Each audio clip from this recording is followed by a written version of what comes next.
धर्मराज युधिष्ठिर जैसा न भूतो न भविष्यति, न हुआ है और न शायद होगा। युधिष्ठिर आगे बड़े बोले, राजन ये तो तुम्हें मालूम है मुझे किसकी होगी? दुर्योधन ने कहा, अच्छी तरीके से जानता हूं। धर्मराज युधिष्ठिर ने कहा, हम 5 के 5 भैया जिंदा और तुम 100 में अकेले रह गए। दुर्योधन ने कहा, बोलो कहना क्या चाहते हो?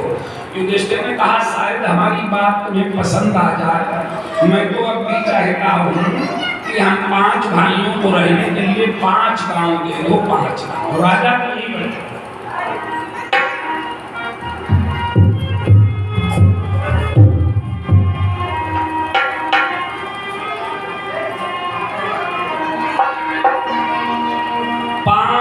गांव अरे बहु मोए दीजे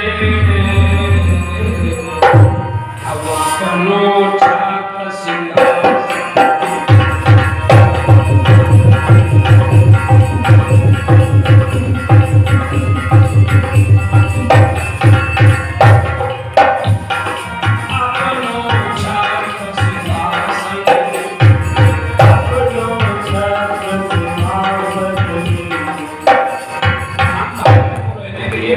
गांव दे दो, 5 गांव।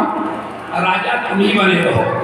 और जब कोई अच्छा काम करता है तो भले उसका दुश्मन क्यों न हो, वो कहेगा भाई साहब हमारी उनकी बोला मस्ती नहीं है, लेकिन ये काम उन्होंने बड़ा अच्छा है।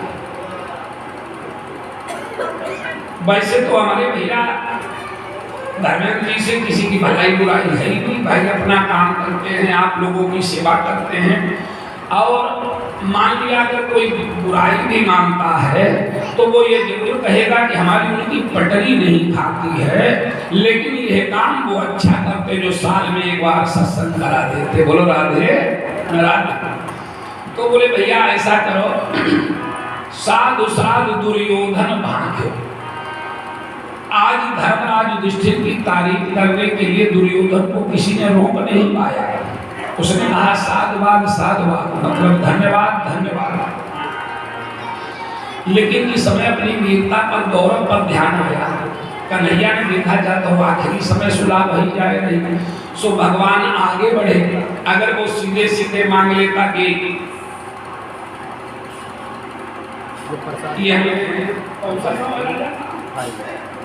तेरा रब्बू दे दो, तेरा रागी दे दो, अमोलन दे दो, बिरियाहार दे दो, तो 5 गांव दे देते। भगवान कृष्ण आगे बड़े बड़े 5 गांव चाहिए। कौन कौन चाहिए? 5 गांव का नाम तो आप लोगों ने भी सुना होगा, लेकिन ये बात बहुत कम लोग जानते होंगे। 5 गांव कौन कौन से मांगे? कहा अकरस्थली, बकरस्थली, वाराणवत, चंपापुर, हस्तिनापुर।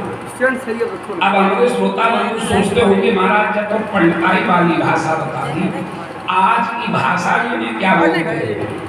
देखो अकरस्थली पूना को सबसे पहले मांगा पूना शहर सितारो, पूना।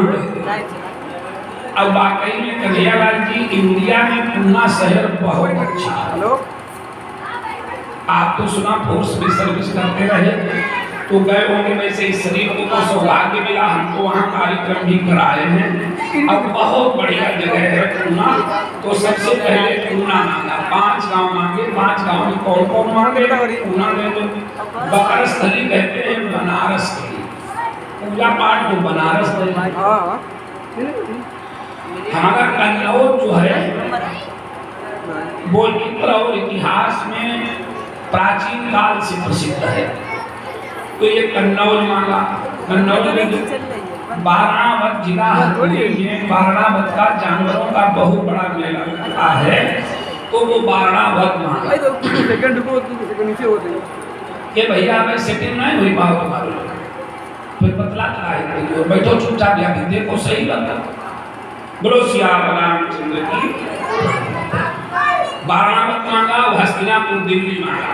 भला पूरे भारत के छठे 5 गांव को दे देता। दुर्योधन गदा लेकर उछल पड़ा, बोला 5 गांव की तो बात बहुत दूर की है। सूचा अग्रन दास्यामी और बिना युद्धेन के सभा अरे केसम जितनी सुई के अग्रभाग पर पूरे दिन से मिट्टी उठ जाती है, बिना लड़ाई के हम उतनी भी तो नहीं दे सकते। सज्जनों, लड़ाई के अलावा कोई विकल्प ही नहीं रहा। अब आजकल के लोग होते, एक आदमी इतनी लंबी चौड़ी मारता, अब एक तरफ 5 भैया खड़े होते तो चारों तरफ से घेर के उसे मारने लगते, तो उसका नाम भागवत के पन्नों में नहीं आता। वारे दुर्योधन कहा तुम्हें लड़ाई ही लड़नी है। तो धर्मराज युधिष्ठिर कहने लगे भैया ऐसा करो, 5 भैया हम और एक तुम, हम दोनों लोग 6 लोग, 2 भाई हमारे में से और ले लो, घर के 3-3 जने हो जाएं तब लड़ाई हो, 3-3 जने हो जा तब युद्ध हो। दुर्योधन हंसने लगा, बोला ऐसा भी नहीं हो सकता। क्यों? अर्जुन भीम ने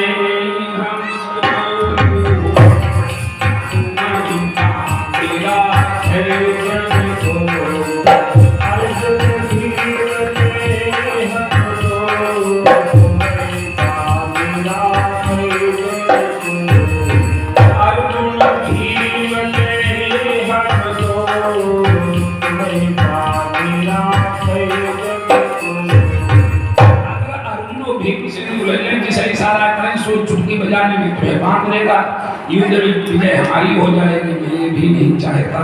तो बोले क्या चाहते हो? कहा राजा राजा का युद्ध हो, हमारा आपका युद्ध हो। तो धर्मराज युधिष्ठिर की पिंडलियां कांपने लगी, क्यों युधिष्ठिर निबल पड़ते थे और दुर्योधन सबल पड़ता था। अब या तो लड़ाई लड़ो ना, अब प्यारे अगर लड़ाई लड़ना है तो कन्हैया जैसा एक नटवर लाल जरूर संग में रखा। बोलो राधे। भगवान बोले हाँ हाँ राजा राजा का युद्ध हो, तुम्हें ये पता है इनकी तरफ राजा कौन? दुर्योधन बोला कौन नहीं जानता। इनकी तरफ तो राजा धर्मराज युधिष्ठिर हैं। भगवान ने कहा तभी लड़ाई लड़ने के लिए घूमते हो। इनकी तरफ तो राजा भीमसेन हैं, भीमसेन, और भीमसेन दुर्योधन से सवाई ताकत रखते थे। अब बहुत से हमारे श्रोता बंधु जो पांडाल में बैठे हैं वो सोच रहे होंगे व्यास जी क्या भगवान श्री कृष्ण भगवान होकर झूठ बोले? देखो ये झूठ बोलना नहीं कहा जाएगा। दादाजी जहां तक हो सके लड़ाई टालो, लड़ाई लड़ना अच्छा नहीं। अब अगर सर पर लड़ाई आ जाए, मान लिया किसी भांति न टले, जिन्होंने महाभारत पढ़ा का नहीं पढ़ा होगा, भगवान श्री कृष्ण शांति दूत बनकर गए, लेकिन दुर्योधन ने इसे बांधने का प्रयास किया, भगवान ने विराट वेश दिखाया, तो ऐसे सब कुछ टालने का प्रयास किया। अब जब टले ना तो हमारे ताऊ जी थे राजा राम पाणे गोनीपुरवा के, बड़े पुराने कांग्रेसी नेता थे। तो कहते थे प्रेम सागर कोई 4 गाली कह दे तो भाग की घर आ जाए।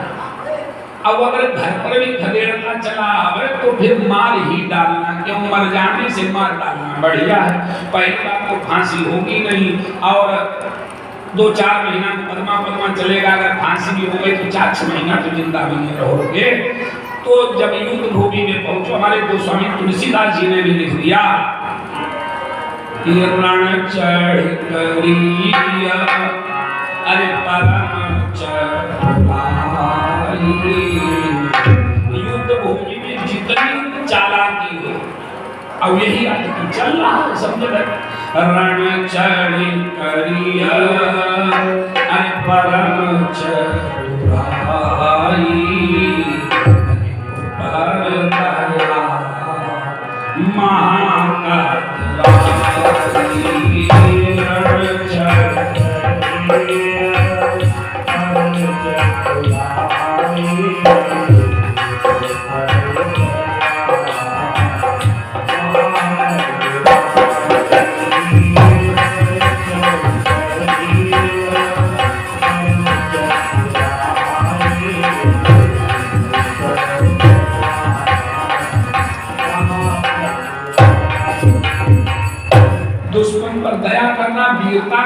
कदराई, कदराई माने कायरता है। अरे तुम रहम करोगे तो तुम्हें मार ही डालेगा। तो भगवान श्री कृष्ण ने अब इसीलिए युद्ध की नीतियां बनाई गई, साम दान दंड भेद, ये भगवान की भेद वाली नीति अपनाई है। कहा राजा तो भीमसेन है, लेकिन दुर्योधन का मकल नहीं था। उसने कहा मैं भीम को राजा मानता नहीं, एक शर्त पे मान लूंगा। बोले शर्त क्या है? कहा राजा को हर कोई पायलागन करता है, अगर धर्मराज युधिष्ठिर भीमसेन को प्रणाम कर ले, हम भीम के साथ युद्ध कर लेंगे। फिर उसने चक्कर फांस दिया। अब ये नियम है नहीं कि बड़ा भाई छोटे भाई के सामने झुक जाए। उसने सोचा कि धर्मराज जो शीश नबई है,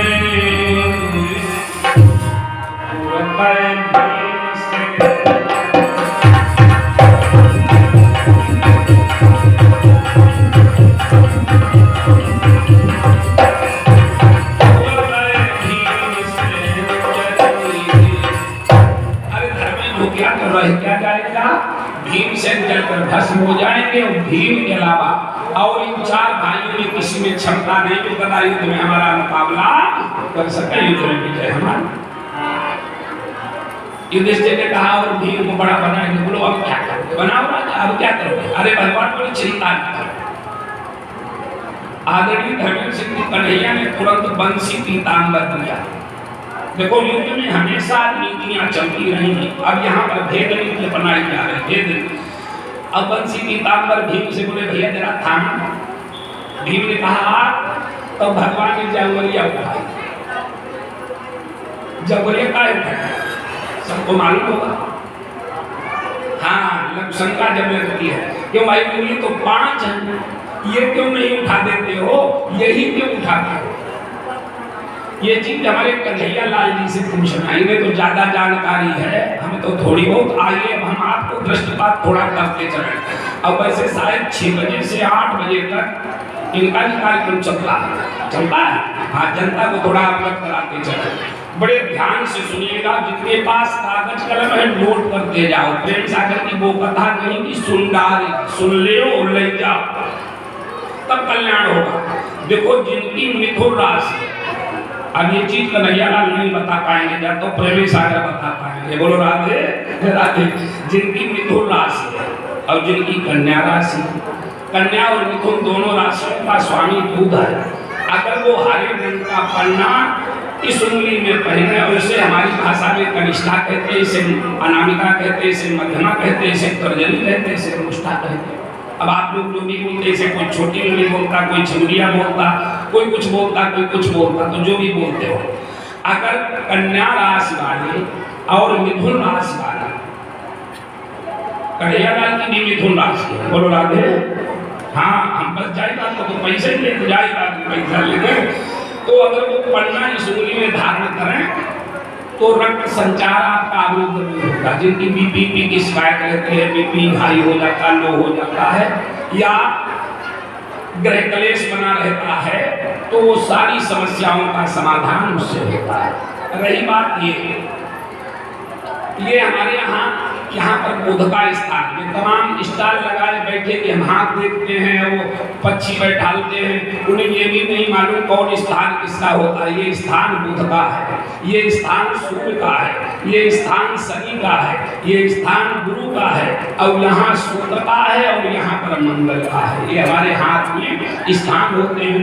तो हमने ज्योतिष भी तो अध्ययन थोड़ा बहुत किया, तो अगर यहाँ और यहाँ इसे उंगली को पुश किया जाए तो जिन्हें बहुमूत्र की शिकायत हो जाती है, आयुर्वेद में कहते हैं, तो वो सब समाप्त हो जाती है। इसलिए भगवान श्री कृष्ण ने ये उंगली उठाई, और लोग शंका करने के लिए यही उंगली उठाई जाती है। जिनकी आई साइट वीक हो जाती, छोटे छोटे बच्चे चश्मा लगा लेंगे, और ईश्वर ने चाहा तो आपको तुरंत लाभ मिलेगा और चश्मा भी उतर सकता है। वैसे जल की क्रिया होती है, लेकिन छोटे छोटे बच्चे जिनके ऑपरेशन हो चुका है, वो लोग ये काम न करें। पानी में आंखें डाल के और उसे खोलें, मुंह अगर ये करते हैं तो आपका आंखों का चश्मा उतर सकता है। लेकिन ये स्वस्थ लोगों के लिए है, जो बीमार है उनके लिए उपाय नहीं। रही बात ये जिनकी वृश्चिक राशि है, जिनकी मेघ राशि है, अगर वो लाल रंग का मूंगा इस उंगली में धारण करें तो जिंदगी भर के लिए आपको लाभ करेगा और आप स्वस्थ रहेंगे, बढ़िया व्यवस्था रहेगी। ये हमारे हाथ में शनि का पर्वत होता है, बीच वाली उंगली बड़ी महत्वशील है। बहुत से लोग कहते देखो महाराज पैसा ऐसा आएगा या नहीं आएगा, मैं तो हाथ देखना भी बता देता हूँ। पता तो मणिबंध रेखा यहाँ से चलती है, जिनकी मणिबंध रेखा शनि पर्वत तक जाए, समझ लेना चकाचक जीवन कटेगा, किसी प्रकार की कमी नहीं रहेगी। अब ये पृथ्वी तत्व का द्योतक होता है, जो लोग खड़े होते हैं चक्कर आने लगता, मूर्छा आ जाती, गिर जाते, अगर वो इस उंगली को यहाँ और यहाँ दबा में तो ये आपका चक्कर आने वाला रोग खत्म हो जाएगा। बहुत से लोग कहते महाराज स्मरण शक्ति अच्छी नहीं होती, बच्चे पढ़ते हैं भूल जाते हैं, अगर इस उंगली को यहाँ और